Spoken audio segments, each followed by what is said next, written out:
Good afternoon. What I'd like to do is to draw together all the things that we've heard to do with persistence, sustainability, and most of all, agility. My background is that I work with very large companies, helping them to understand what's on their radar screens.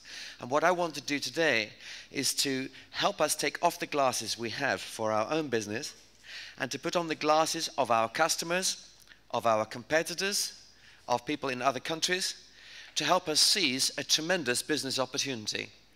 One thing I would say is this: having listened to all these amazing panels, these fascinating discussions, every single conversation is connected to everything else. We can talk about the Tesla machine, but it's connected with the economic situation. We can talk about oil prices, which is connected with new print technology. We can talk about shale oil extraction, which is also linked with education, training, and innovation. Everything meshes to everything else. And there's something else too. All of us are futurists. I'm often asked what a futurist is.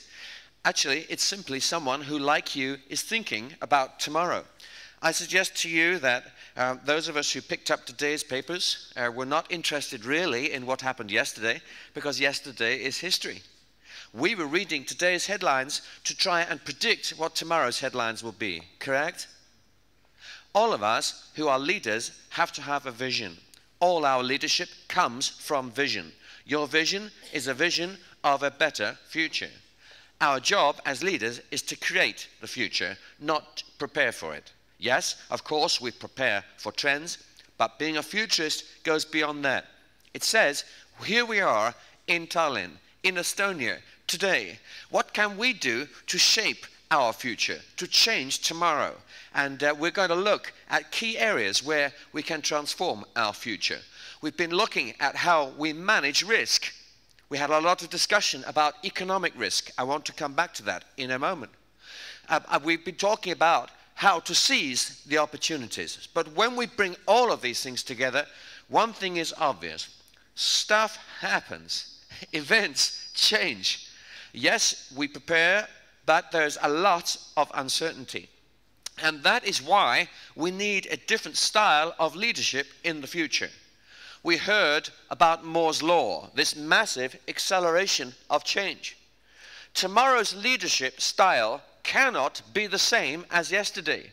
We need a totally different way to manage our businesses, to reduce risk and to seize opportunity. By the way, can I just give a reflection on the economic outlook?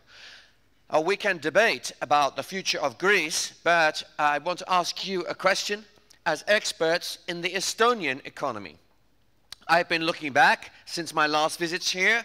I've seen house prices growing at one point over 4 years at 35% per year between 2004 and 2008, correct? I think in 2007, 2008, they increased by 50% almost in a single year, 47, 50%, yeah? It was high, well, maybe give or take 5%, depending on which street you are in. But it was high, correct? We also saw the central bank rate go up as high as 8, 8.3, 8.6, 8.7, 8.9%. Inflation rate generally in 2007, 2008 was peaked at, what, 11.2, 11.12%. Interesting. Now, I have a question to ask you today. Imagine that you had come inside the Eurozone in 2005, and you were, because the rest of the Eurozone was in a terrible economic mess, that they needed an interest rate of around 1% just to survive. And meanwhile, you are driving your economy at incredible speed, and you're seeing 35% house price inflation and 8% general inflation. Tell me this, what do you think would have happened in 2008 if your interest rate had not been 9% or nearly, but 1%? And what would it be today if the interest rate had been 1% throughout the last 5, 6 years? Put your hands up if you think the current economic situation in Estonia would be different than it is now. Put your hands up if you think it will be different. Of course, hugely different. Of course. So now please tell me the future. Because 1% interest rate seems quite low to me, looking at the recent history. And yet, of course, we have to live with it, because the rest of the European Union is in such a mess. They need an interest rate of around 0 nearly to have a chance of recovery. But meanwhile, Estonia, you are powering in growth, successful economic recovery, doing well. So we are in for interesting times. What does this mean? It means, I'm not saying the future is what the future is going to be. I'm saying this. If we are going to plan, we need more than one strategy. We need more than one plan. The days of having only one business strategy is over, because your business world can change faster than you can call a board meeting in people's diaries. Yes? So, I give you an example from a while ago. When September 11 happened, within 48 hours, British Airways made 7,300 people redundant. How did they do that? They did it because British Airways had more than one strategy. When the millennium began, they saw risk, huge risk in travel, aviation. This stuff happens. You get an Arab Spring. You can't fly to Tunisia. You get a volcano in Iceland. You get an economic crisis in Turkey, which reduces the currency by 30%. Stuff happens. A plane crashes. Another plane crashes, so no one wants to fly with your airline. Stuff happens. So British Airways had Plan A, rapid growth. Plan B, quite good. Plan C, roughly the same. D, recession. E, crisis. F, total market failure. So all that happened, when they saw those planes go into the towers, they opened the safe, they removed the Plan F, and they executed it. Now, your business may be simpler than an airline, but I suggest the principle remains the same. Maybe you don't need 6 strategies, but you do need more than one. We need to think what happens if Greece comes out of the euro, for example. We need to think about all kinds of things. And it means being agile. It means being lean. It means having flatter structures. An organization I've been working with has just made a decision to remove some layers of people from the top to the bottom, so that the people who are country managers, for example, can make decisions faster without having to get permission from one layer, another layer, another layer. Smaller often means faster. This is a huge advantage for some companies here.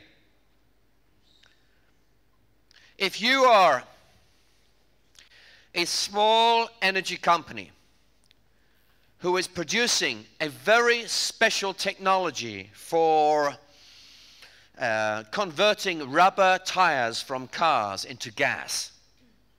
I'll look at that later. It may be that you can go twice as fast, 5 or 10 times as fast with new investors, registering patents, getting the factory going, gearing up, than someone like ExxonMobil or BP. There are huge advantages in a rapidly changing world because your competitors are all trying to do this. They are trying to flatten a huge structure which can hardly change, and all the time you can change as easily as turning around. So that has been the story of Estonia. So many companies represented in this room have seen growth because you have been smaller, faster, smarter, agile. Okay, let's go back to the European Union. What is the future of the EU?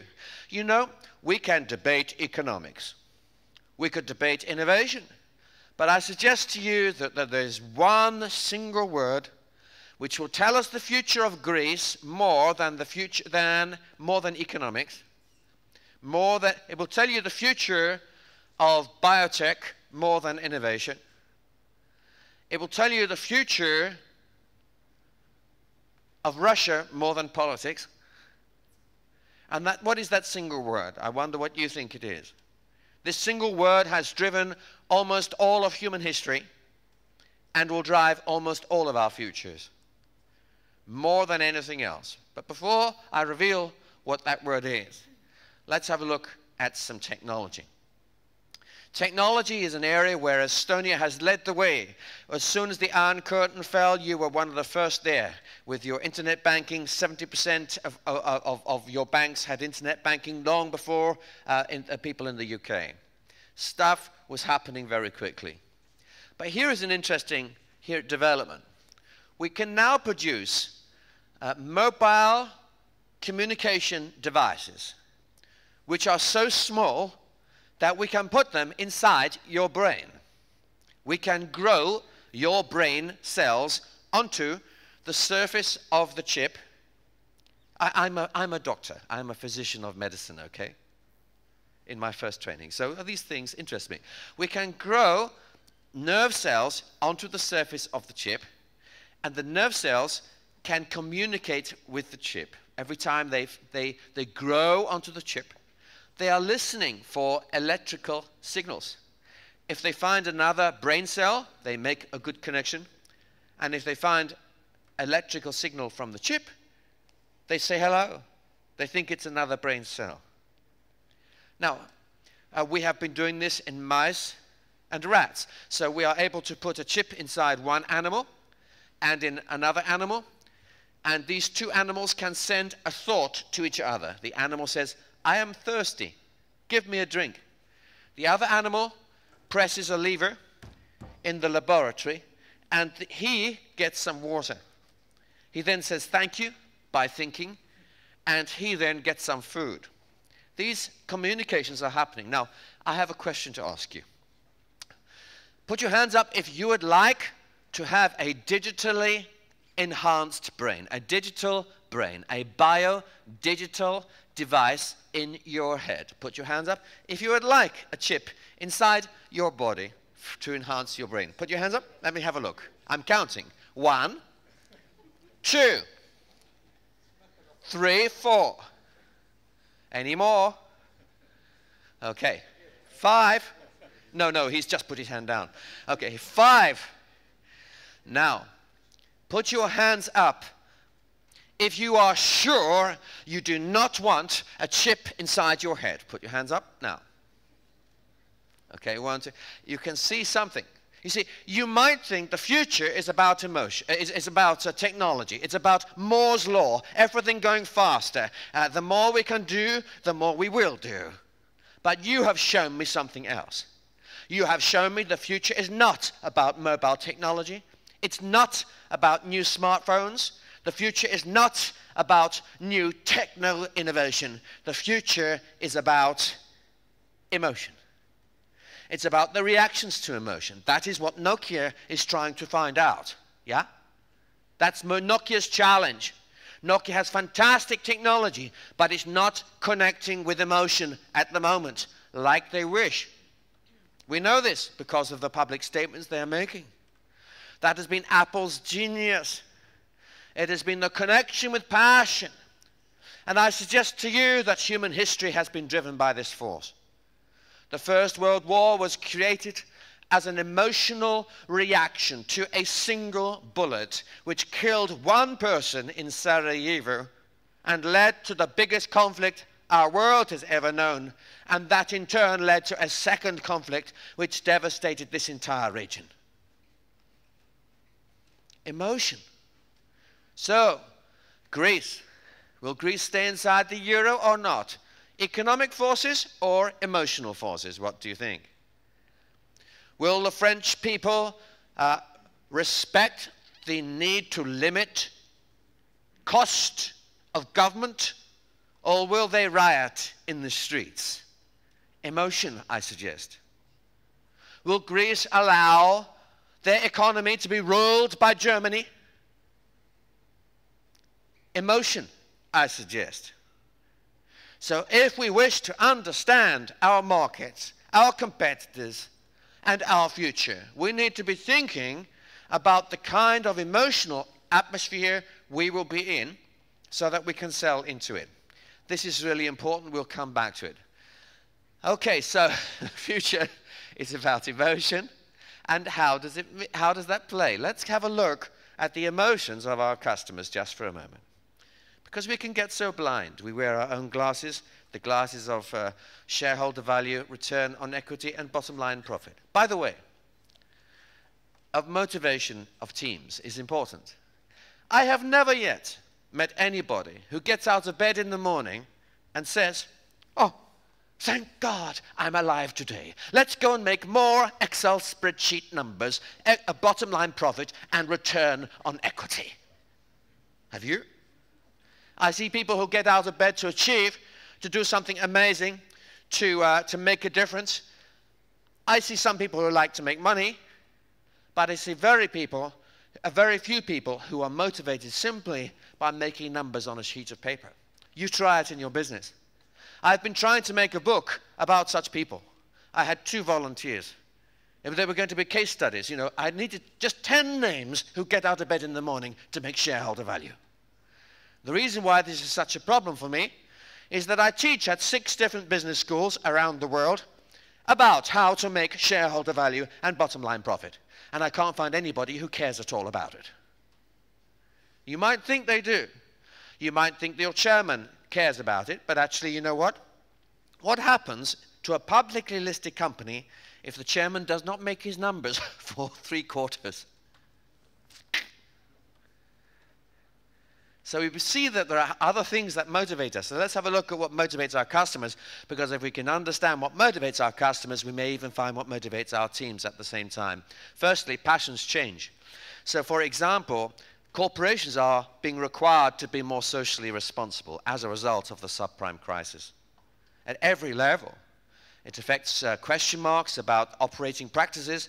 If you are an oil company, we talked about shale oil today, but fracking shale gas has been a big issue in America right now. In the UK, it has been an emotional question, and the emotions can be stronger than the science. Here is an example of emotion. You know what? Put your hands up if you find it frustrating when you wait more than 20 seconds for a web page to load on your PC. 20 seconds is such a long time, isn't it? I mean, it's terrible. Actually, you will lose up to 80% of all your customers if a web page takes 20 seconds to load. Think. Our world is so fast. 80% of your business lost in 20 seconds. And that is yesterday. You tell me tomorrow. Maybe in 2 years' time, in Estonia, you will lose 80% of your customers in 10 seconds. Now think about a few things that take seconds. Like ordering a package. I filmed this just this morning. FedEx or DHL, fantastic. It's espresso service. But ordering things online is so slow. How long does it take you to think? To go online, find the website, go online, choose the product, pay for it. Minutes. And then you have to wait for it to be delivered. It'll come tomorrow or the day after. So much faster to just go out of the hotel and go and buy it.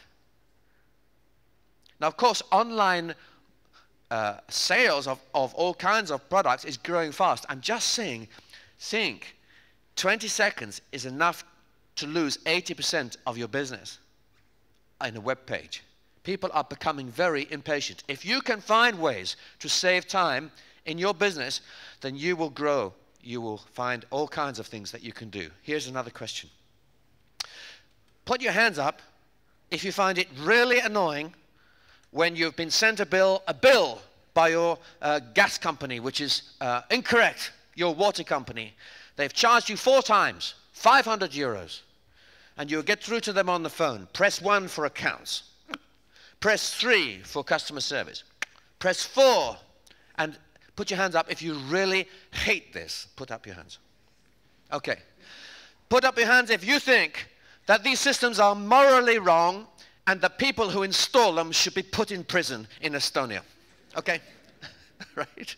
Okay. Now, I don't want to embarrass you. Okay. You see, this is the point at which I usually ask a very embarrassing question, but I'm not going to. The next question is, don't answer it. I know it is embarrassing. Put your hands up if you use such a system with your own customers. And of course, all the hands go up again. Now, what happened here?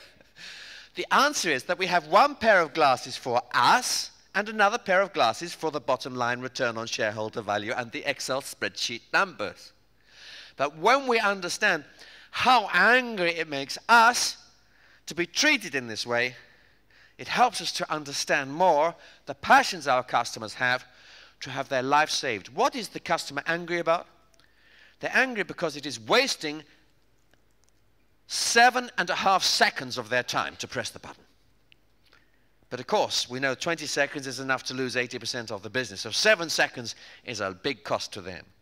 So I'm just saying that if we want to seize the opportunity to be agile, then we need to listen and feel what our customers are feeling, understand what they're telling us, and deliver what they want, and do it every time. And then you will grow a business so fast, your competitors will not be able to keep up with you. It's all about agile innovation. All innovation should be agile. Innovation is about doing things differently. I hear about convergence. Convergence is boring. Convergence means that every car is designed in the same wind tunnel. Have you noticed? They all look the same. Divergence is about doing things differently to serve customers in a special way. Of course, if you do it well, all your competitors will converge where you have gone. And then you will have to move again and keep someone new. So you're always diverging. You are always pushing away from the others. Did you know that benchmarking has, of course, been taught in business schools for years? You benchmark against the best to see how you rank with your competitors. But I tell you this, benchmarking is a very fast way for all of the customers all of the businesses to jump off the same cliff to disaster. In fact, benchmarking led directly to the subprime crisis. Why? Because all the institutions said, well, they all had their own board meetings and risk management meetings, and they all got out their computers and looked at what their competitors were doing. And they said, well, we're just lending on the same basis as everyone else in the industry. We are perfectly benchmarked, and therefore we must be safe. It's a huge risk. It's no innovation. All innovation must be, you benchmark, and then you decide, go and do it different. And that is the exciting opportunity. By the way, where do you get your best ideas? Put your hands up if you get your best ideas in meetings at work. Well, there must be someone. Put your hands up if you spend most of your time in meetings at work. Oh, so what? Oh, very interesting. I wonder what you do. Put your hands up if you get your best ideas at home. I wonder where you are. What are you doing at home? Can I ask? Put your hands up if you get your best ideas in the shower at work. Or at home. At home. But shower? 1. Put your hands up if you get them watching TV. Or doing nothing. Put your hands up if you get your best ideas in the middle of the night, so you keep a piece of paper by your bed. I keep one, but I keep paper and pen by my bed every night. I get my best ideas at 3 in the morning. And if I can't find a piece of paper, I lie awake all night. And I still can't remember them. Okay. So we understand something about human nature. Leaders lead with vision. Vision comes from ideas. So where we get our leadership from is from home, you're telling me. Correct? You form your leadership at home and you bring it into the workplace. These things are very important. Let me tell you this, you want to be agile. You want to be persistent. You want to be sustainable. You want to succeed. I tell you, you only need one great idea each year as a leader to transform the whole of your business. Right? Because it will probably take you 3 years to develop it. One great idea, and where's that idea going to come from? As leaders, often our greatest task is to take time out of leadership. That's why coming here is important. It's why we distance ourselves from the work so we can be agile in our thinking. Because when we are in meetings all day long, all that happens is we become part of the system. We cannot innovate, we cannot change, we cannot get new vision. So we create space. We say, I will not be in tomorrow, and don't ask where I am. My BlackBerry is turned off. Let me say this. You cannot innovate if you are connected to your BlackBerry. I don't think you can have a great idea when you are online. Yes, you might find an idea which you then think about, but your idea, the genius which is you, will not come from reading someone else's website. It will come in that flash of inspiration. As you are thinking, you are cooking the meal, whatever it is, something happens inside you. And you get so excited, you know you have to write this down because this is the key to solving a massive problem.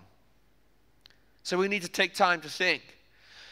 And that's why we love wild ideas. Wild ideas provoke us. They challenge us. They take us out of where we are. The best ideas are powered by passion.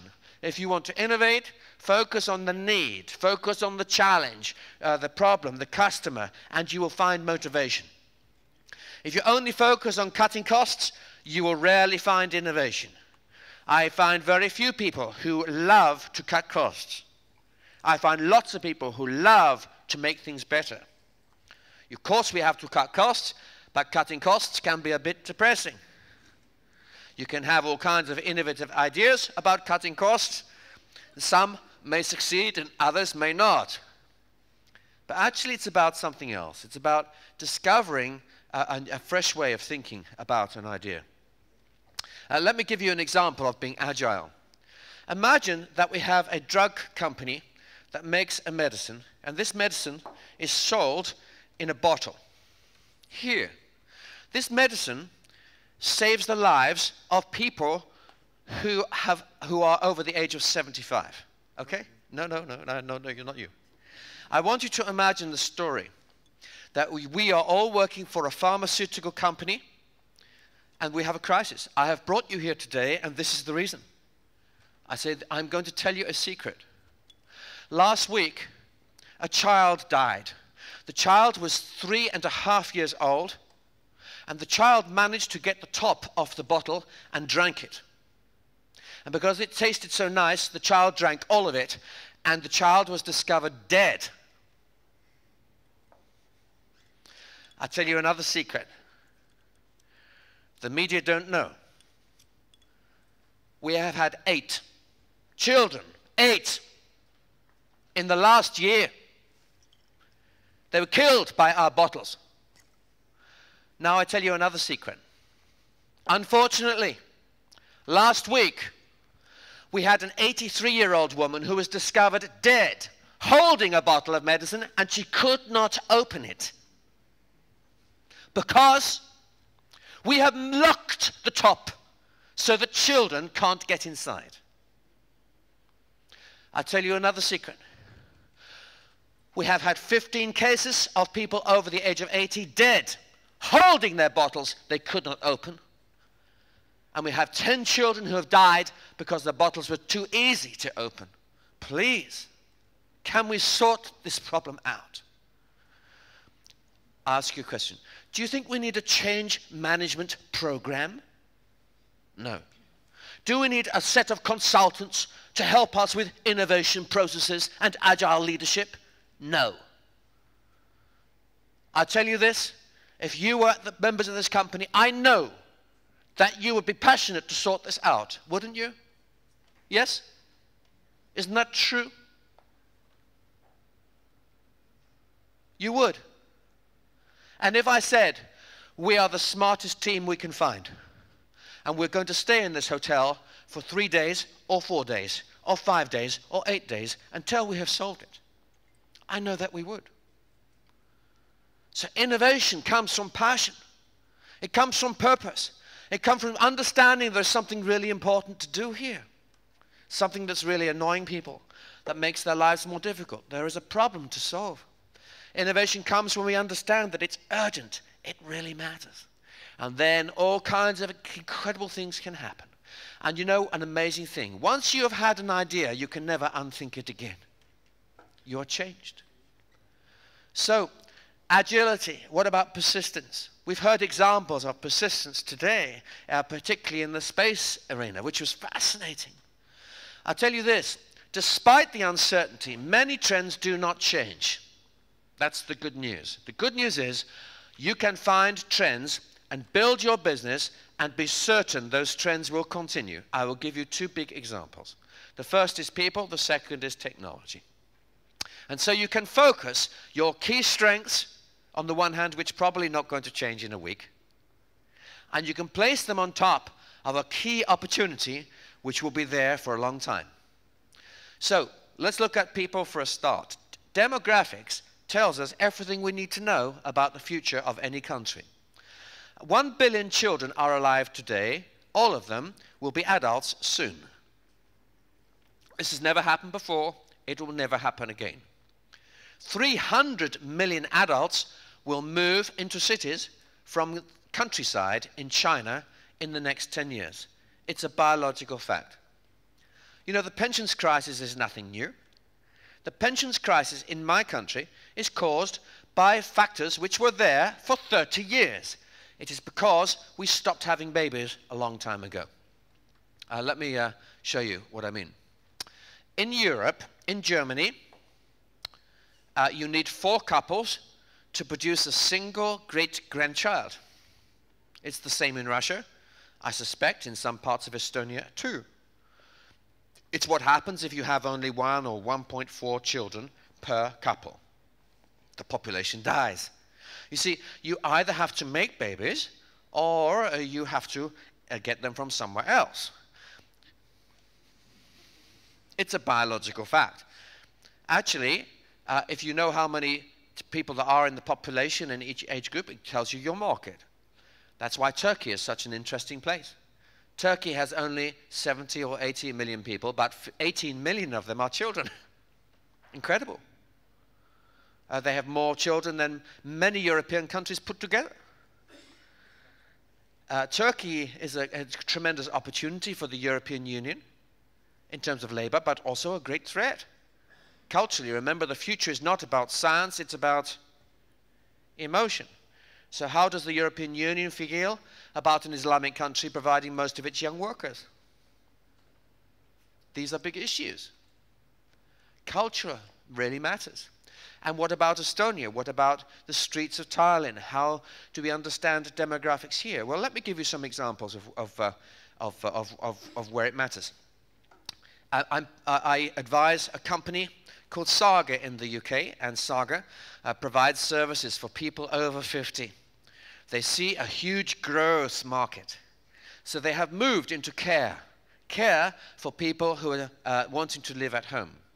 And this year they will ring the bell 20 million times of people at home. 2 years ago, it was almost 0 times. Why? Because they see a big trend which cannot change. It can only get bigger. They see the graph for the next 20 to 30 years, and they know it's a huge market. So they are going for it. Let me give you a much smaller opportunity, but it's an important one. Here, cruising. You have 8 million tourists a year coming mainly into Thailand. It's incredible. Just cruising ships, Russians coming for holidays, whoever they are. It's a massive industry. But did you know that most people on cruises are over the age of 50? And they all have one problem, which is they can't read the menus in restaurants in Thailand. Put your hands up if you need glasses to read the menu in a restaurant and you can't read it by candlelight. Put your hands up. You know, I went to a restaurant recently. My wife and I were in Singapore. We arrived at the restaurant and it was very romantic. Wonderful view, but we couldn't see anything. It was almost completely dark. So the waiter came with a torch and we sat down. He gave us the menu. It might have had nothing on it. I could see nothing, even with my glasses. It was completely impossible to read because the place was almost black. So the waiter comes with a torch. He says, "Would you like me to help you read the menu?" And I'm thinking, this is crazy. Most people with most of the money in Tallinn to eat in a restaurant are over the age of 50, or from cruise ships over the age of 50.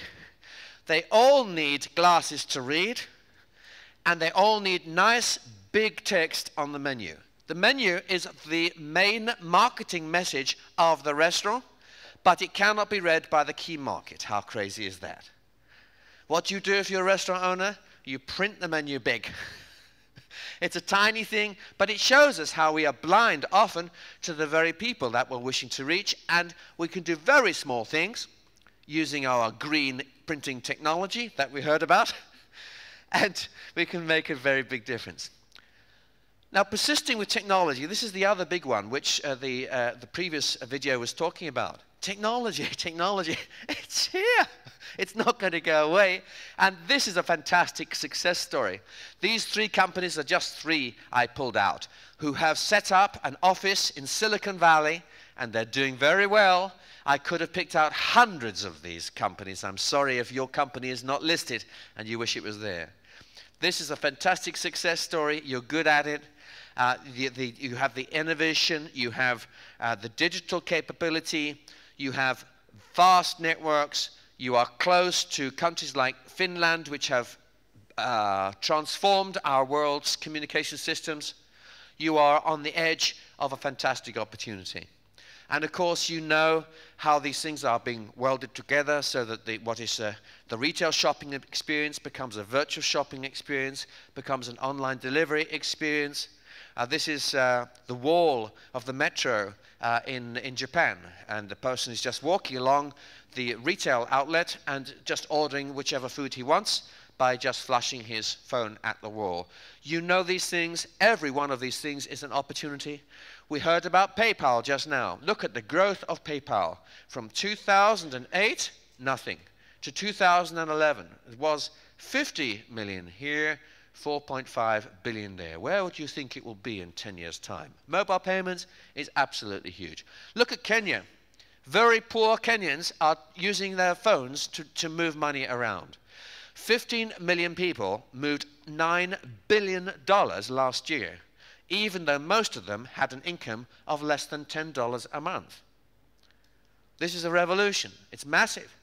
Any one of these things, it opens up hundreds, tens of thousands of opportunities for people in this room to do startups which can at the speed of light, deliver quality and value to some other company right the other side of the world. Here's another example. 200 million mobile payments made last year, worth more than $160 billion. Now, where can we go with this stuff? I want to suggest to you that we look at the Vodafone, MasterCard and Sprint partnership. It's just one example of many we will see. I've called it the Venusual partnership. That's my own name for it. Let's have a look at what such partnerships could do. In the UK, credit cards transactions are worth 650 billion a year. Credit card debt is worth 65 billion. The average credit card interest rate is 16%. The 2% commissions are worth $14 billion a year. What if we could capture all those on a smartphone device? Could we do that? Yes, we can. You see, I lecture to many of the largest banks in the world, and I talk with them about becoming telcos. I lecture to many of the largest telcos in the world, and I talk to them about becoming banks. And I ask them the same questions and show them this slide. Here's another interesting one. You heard about Moore's Law yet again. You know that the costs of providing technology are falling towards zero. You can see that the costs of capturing value from transactions is rising dramatically. So at what point would the commissions from all these transactions pay for all the data and all the devices? Could we imagine a world where, let's say, looking at the technology that Hendrik has here, who, by the way, has organized this incredible event today. And Hendrik has, because he's a multitasker, so he has an earpiece in his ears, which is probably in constant communication with every camera, all the technology people around, and knowing him, God Almighty, as well. He is writing an article which is streaming. He is tweeting from here, no doubt. I'm certain he's posting LinkedIn video clips. He has 2 PCs open. He has a mobile phone, a digital camera, and a whole load of other technology here. Now, just imagine this. Imagine a world where a bank could go to someone like Andrik, or a telco, or a bank and telco combined, and say, Andrik, we have a special arrangement with you. Can you give me your wallet, please?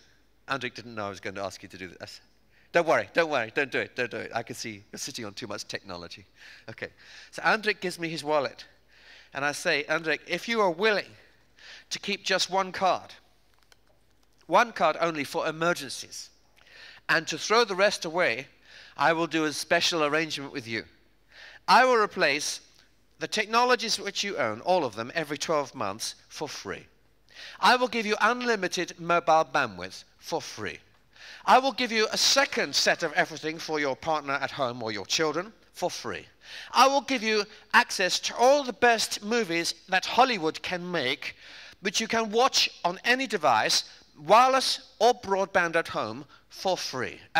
Actually, I will give you more or less anything you want for free that's digital, that's part of communications. Okay?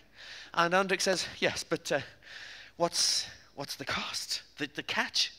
And I say, yeah, well, I explained to you. You have one card left only, just for emergencies. You can spend up to 1,000 euros a month, but no more than 8,000 euros in a year. But everything else goes through the phone. You say, well, how does that happen? So you just put your thumb on the biometrics device so it knows that it's you, biometric recognition. And then you get the SMS from the retailer. And then you just press your PIN number, and it does it. And the new European legislation passed in 2015 allows us to have a single transaction which is worth up to 100,000 euros, which is enough to buy a boat or maybe a small apartment or a small house somewhere. Okay. Put your hands up. Do you think that could happen in the next 10 years? Put your hands up if you think that could happen in the next 10 years. I'll tell you, most banks I speak to think the same. Most telcos think the same. Someone is going to do it. Well, I've just shown you some people who are trying. Our world is changing because, can you imagine that? It would be the end of all contracts. It would be the end of selling mobile phones. What a last century idea. You just go to the mobile phone company, sign, and you walk out. And they replace it automatically. It would be a completely different relationship with banks than you've ever had in the past. So I just want us to think what it's all about. And actually, the biggest value in it all may not actually be the transactions. It may be the data. It may be the fact that we are now able to understand enough about you as an individual to be able to provide you some very special offers and partnerships and things like that, which you have allowed your bank or your telco to see. Now, this area of understanding the customer, analyzing the data, feeding the results and into the right marketing ideas for that particular individual, this is an absolutely vast area for innovation in the future. It's what happens when you put people, the demographics, together with the technology. These two big trends. Here's some examples. We start to see, well, what's the best time to advertise on mobile? Answer, you get the best results 8 p.m. in the evening with this particular group in let's say, the east part of Tallinn. If you use rich media, you get 4 or 5 times the result than if you just use an ordinary poster. That if you use QR codes, these funny things, it's a complete waste of time to put them anywhere except on something that people read at home, because that's where they use it. It's data, data, data, which is the key to driving the future, and any company here that's good at understanding data will be able to sell your product, your expertise all over the world and make a huge amount of money. Data tells us that tweeting is a waste of time except in the evenings because you get 3 times the response after 8 o'clock.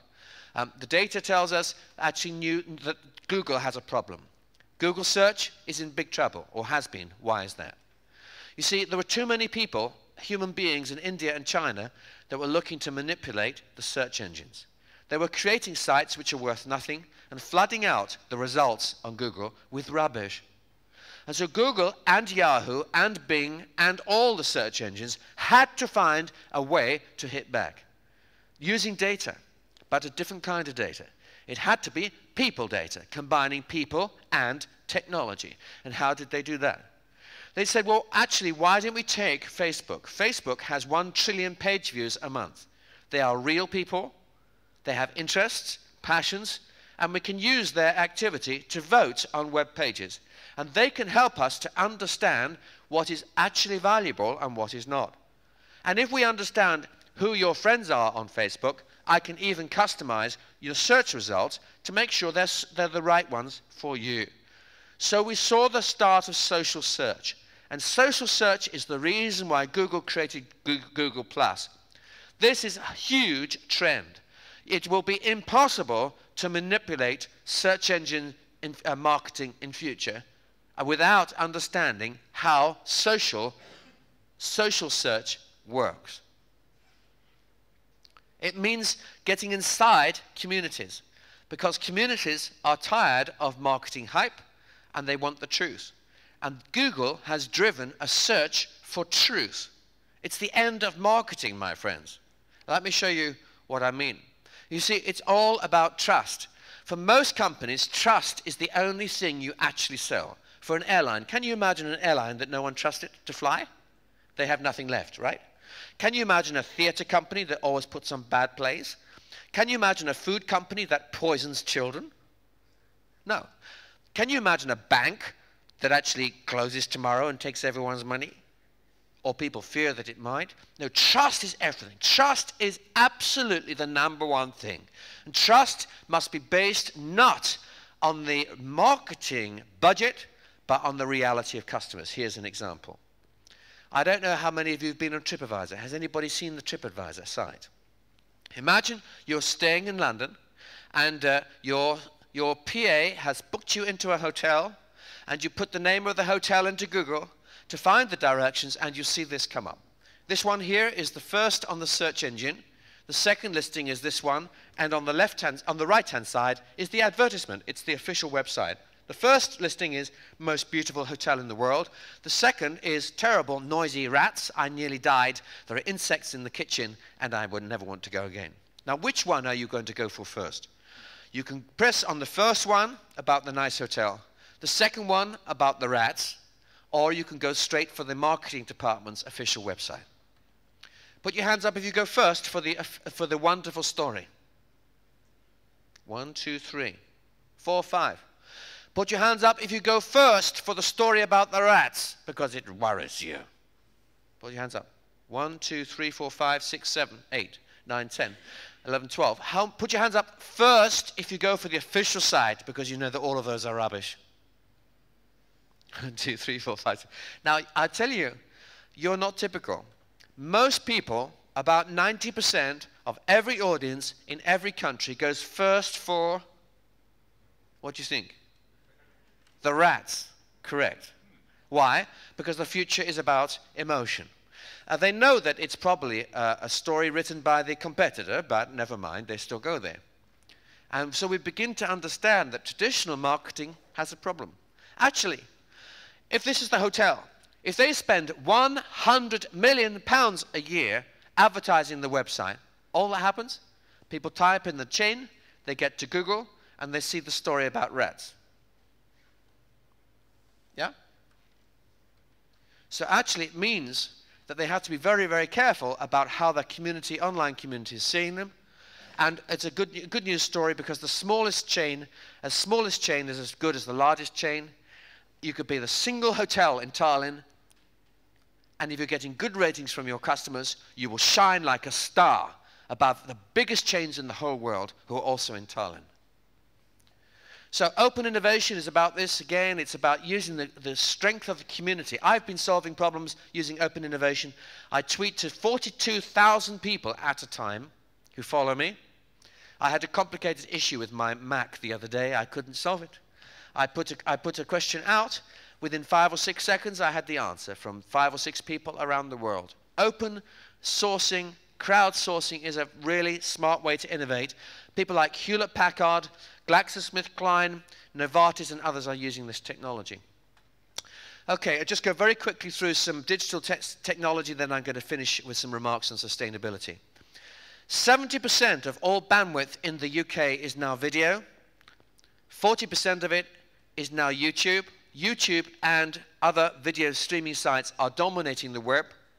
And the web and all telco is about video for the future, and it's how that's going to be used. Some users in France have been using up to 3 gigabytes a day of bandwidth when they've not been restricted. When we look at what people are doing, we find they're watching TV programs on an escalator. 40 seconds is long enough for them to start watching a TV show for another few seconds. Why? Because 20 seconds is long enough to lose 80% of your customers, so 40 seconds is a long enough time to start watching a TV program.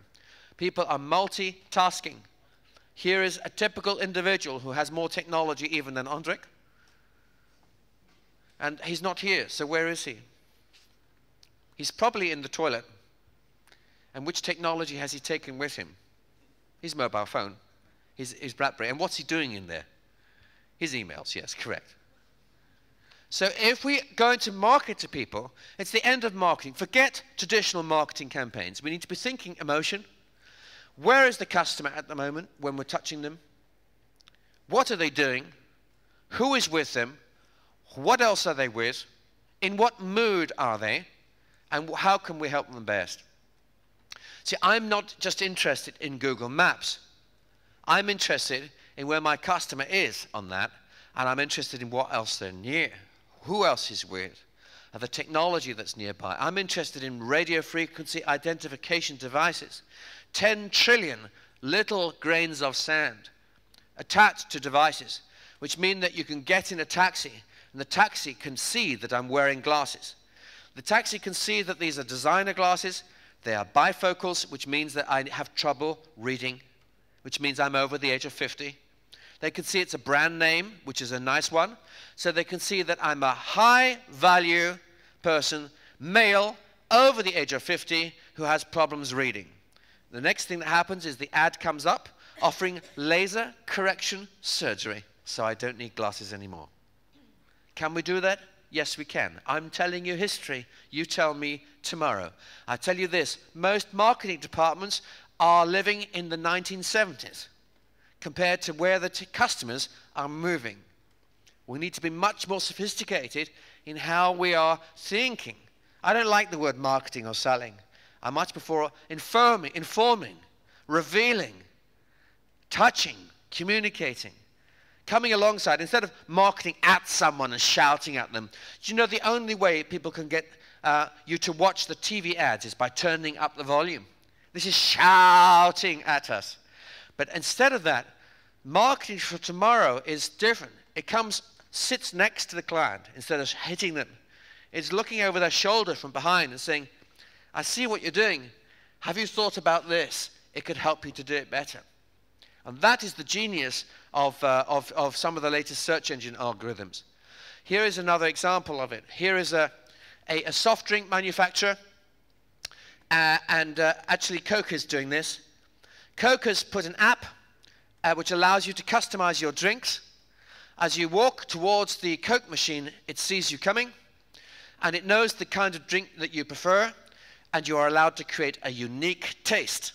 So anywhere in the world that you go, which has this machine, the machine will start to prepare your drink and will send an SMS to your phone, and you click a button, you pay for the drink on your phone, and the drink is there. You can apply these technologies to your own business. What's it all about? When you put the technology and people together, and you persist in building your business on major trends which cannot change, then we have a secure future, a tremendous future. Now, finally, I want to go onto sustainability. You've heard a lot about it already, and I'll just say this. Most people think about sustainability in this way. It's caring for the planet for the sake of future generations. You can think about sustainability in terms of making sure your business doesn't run out of cash. You can think about it in terms of making sure that you always have talent, the right people. But actually, it's really about the 40 trillion green tech revolution. There is $40 trillion of new business over the next 30 years for companies in Estonia to begin to look at. And that is related to products, processes, and things which save energy, protect resources, and help companies do things better. And the drive for it has come, yes, from concern about global warming, but also from something else, which is the oil price. But let's just look at the concern about global warming. Remember, the future is not about the science. The science could be wrong. You might think it's completely wrong. It doesn't matter. The science is simply a guess at what our world will be in 2050. But the emotions, they are things which will drive demand in the short term. So your strategy needs to be built on what people think and believe about these facts, if they are facts. Here is a fact. The US emissions of carbon dioxide last year were equivalent to a carpet of carbon dioxide 33 centimeters thick over the entire world land mass. Does it matter? Probably. How much? Who knows? Here is a graph of temperature over many thousands of years. Temperature and carbon dioxide levels in ice cores. They go up, they go down. When they were this low, we had around we had several kilometers of ice over Tallinn. That's the highest it had ever been in recorded history, and in the last 30 years it went from there to there. Does it matter? In the next 30 years, unless something changes, it will go from there to there. Does it matter? When it was down here, we had kilometers of ice over Tallinn. What happens to ice? Who knows? But I tell you this, the passions, the emotions connected with these pieces of science, these theories, are getting stronger. 400,000 miles of square ice melted in 30 years. That China has lost 18,000 square miles of ice. 3,000 out of 4,000 Tibetan lakes have disappeared. The Yellow River dried up for 9 months recently. But you know what? Even if the emotions attached to these kinds of things were not strong enough, there is another factor. Sustainability in the next 10 years will not be driven primarily by green issues. It will be driven by energy price. And you've seen oil above $100 a barrel for the last months with no real sign it's going down. Now, with the growth of 1 billion children growing up, with China moving 300 million people into cities and all the rest, it is inconceivable that we will see oil back down to $30 a barrel for very long. Every dollar that the oil price stays above $75 is a dollar of profit to many people in green tech industries. At $110 a barrel, all kinds of innovations make huge commercial sense. And you can sell all kinds of technologies just to save money. And at the same time, the company can say they're doing something that is morally right. Okay? Innovation connects all kinds of strange things together. Play and water, what do you get? You get children who play on a piece of equipment in the playground, and as they do, it pumps water up to a channel above. Gas and rubber, a technology which in seconds converts this into black carbon, pure steel, and gas which is so clean you can cook on it inside your home. Here's another one, nanotech. Nanotech robots. This is in fact a virus. Well, it's not a real picture of a virus, but a virus does the same thing. A virus, a small nanotech engine designed to hijack a human cell and turn it into a factory to cure you inside your own body. Amazing stuff. Power and food. British Sugar is a fascinating company. These innovations are the kind of things you're going to see hundreds of thousands of times over, and Estonia, I hope, will be full of them. British Sugar makes sugar. They also use power. They decide to become a power station. They buy a gas generator. So they buy gas, they convert it into electricity. At the same time, it produces heat. So they use the heat to cook sugar. At the same time, they get a lot of gas waste. Carbon dioxide comes out of this huge jet engine at hundreds of miles per hour. So they connect the gas with a huge tube, and they lay this huge tube for 2.5 kilometers, and at the end of the tube is Europe's largest greenhouse. In the greenhouse grow tomatoes. Every year that greenhouse grows 35 million tomatoes. As soon as they connected their gas turbine, the greenhouse started to fill with carbon dioxide and water, warm carbon dioxide. And that greenhouse now grows not 35 million tomatoes, but 70 million tomatoes. In fact, it is possible that some of the tomatoes we ate at lunch were grown from carbon, which came from an electricity generator inside a gas turbine, which is part of a factory to make sugar.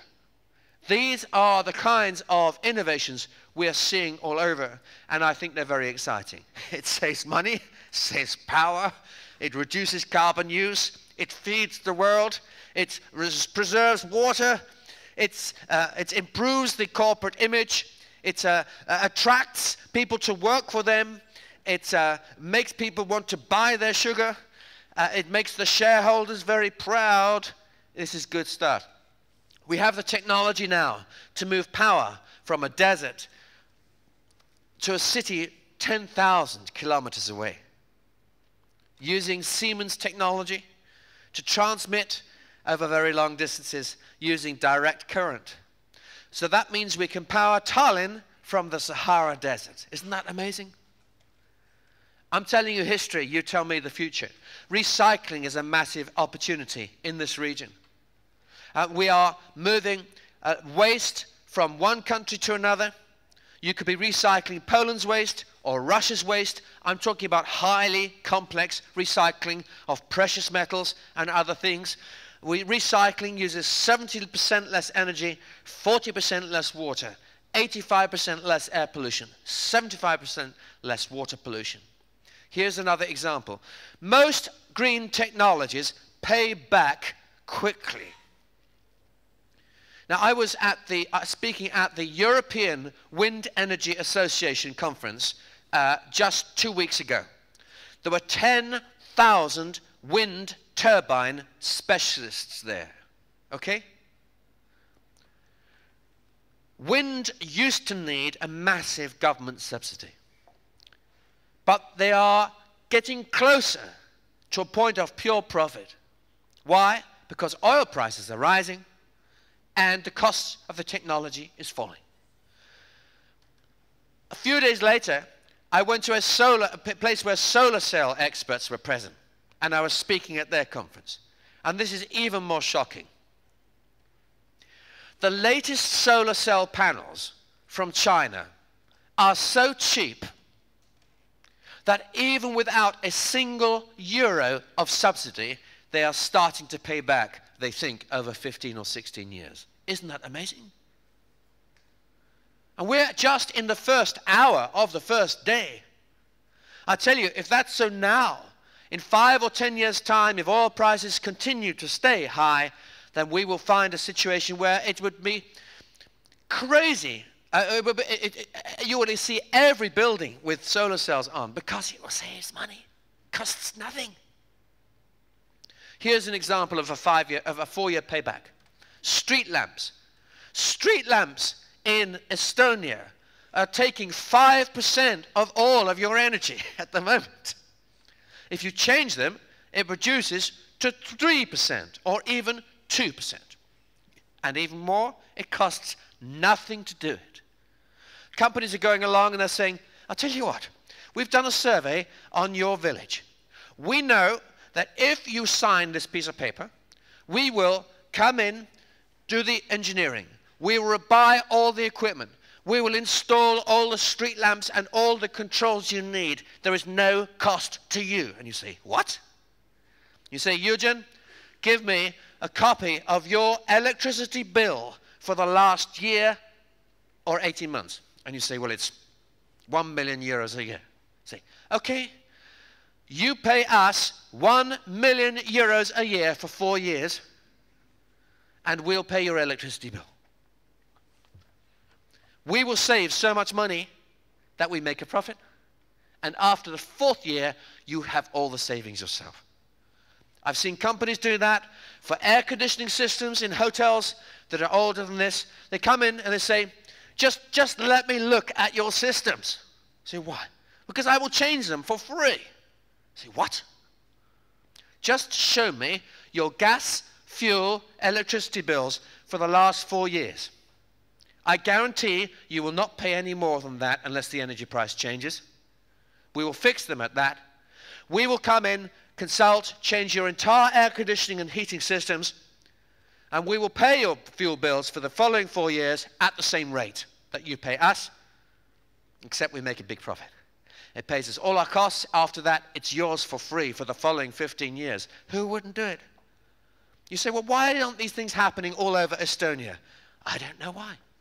Why aren't they happening all across the European Union? Because so few people understand these things. These are massive opportunities. Go further than you have to when you're asked to comply with new standards, because standards are changing. Here's another example, when they went further than they were meant to. Innovation. Intel. Intel uses water to make chips. They pump 1.5 million gallons a day into their own desalination plant, which purifies the water coming out of the factory. When they purified it, so it's clean enough to drink, they put it back underground again. 75% of the water they restore, clean up, and put it back. They've got such a wonderful relationship with the government in the middle of a desert that the government keeps on saying to them, please open another factory. You see, these things make commercial sense. And I could give you many more examples. I haven't got time, I'm out of time. But sustainable innovation in an agile world where you're persisting with things that are big markets, and this is surely a big one. You're using smart ideas, better engineering. It's justified through energy and cost savings. It improves the image of people for whom it really matters. Let me tell you something in my country. In the European Union, there are pension funds. Pension funds own 75% of all UK wealth. Did you know that means 75% of all of your shares, if they're bought by anyone in the UK, will be bought by a pension fund? I'll tell you something else. Did you know that every pension fund has a sustainability policy? Every pension fund is forced to make a decision whether to invest or sell, not just depending on profit, but on green credentials, on sustainability, on whether the company is responsible in the way that they act. So when, let's say, BP comes to you and asks you for one of your technologies, or can they buy a patent from you, it's not just because they want to improve the world. It's not just to save them money, but it's because unless they do it, their shares cannot be sold to many investors. So you are partnering with a really important big force for the future, which is getting stronger. So it protects the company from attack. It helps them to attract the best talent.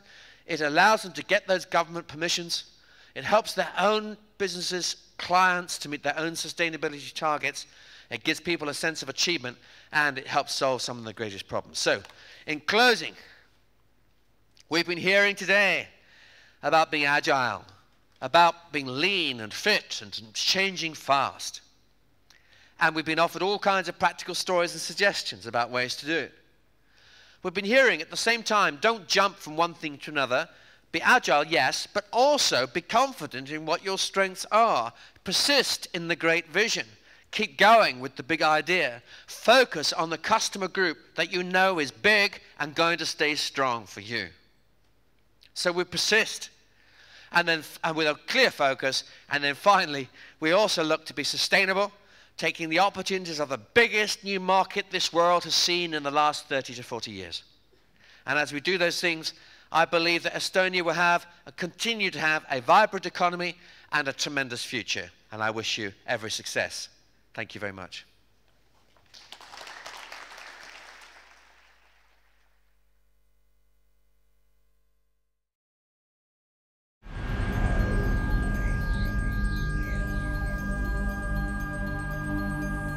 Lugupeetud vaatajad, head püsivälede sõbrad. See oli just see, mida me tänaselt finaalilt ootasime. Milline vaatemäng. Saime taas kord kinnitust, et Eesti on püsivälede maailmaklassis, on selle ala üleilmses halastamatus konkurentsis kõige teravamast tipus. Nüüd on taas aeg kosuda, ennast taas vormi viia ja soovitan teilgi seda teha, head püsivälede harrastajad. Alustada tasubki aga kohe, sest järgmine olümpia ei ole enam kaugel. Tänan teid kaasa elamast ja uute kohtumisteni!